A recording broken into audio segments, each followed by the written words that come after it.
તો આપણે આવી ગયા છીએ ભાયલા મોગલધામે આપણી ફેમિલી સાથે. જોઈ શકો છો બધા કઈ રીતે છે. તો બસ હવે આપણે ગાડી પાર્કિંગમાં લગાવીને અંદર જઈએ દર્શન માટે.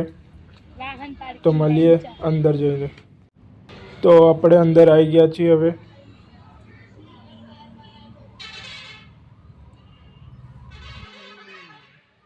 તો નારિયેળ આપણે લઈ લીધું છે અને જોઈ શકો છો અહીંયા કઈ રીતે ફોલવાનું મશીન છે.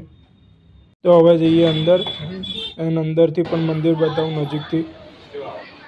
તો નજીકથી કંઈક આવું લાગે છે જો. 5 minutes later. બસ અંદરથી દર્શન કરી લીધા. હવે જઈએ આપણે બહાર દેખી શકો છો આ કેવી ટાઈસ છે. જોઈ શકો છો કેટલું મોટું માં લખેલો શબ્દ છે. એન્ડ આ સાઈડ છે ચાની બધી વ્યવસ્થા છે. થોડી વારમાં આપણે નજીક જઈને પણ બતાવશું. તો જોઈ શકો છો કંઈક આવું મંદિર છે.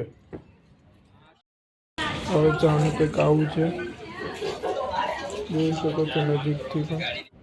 નીકળી ગયા છીએ આપણે હવે ઘરે જવા માટે. જોઈ શકો છો કંઈક આ રીતનું મંદિર છે. તો મળીએ બીજા બ્લોગમાં.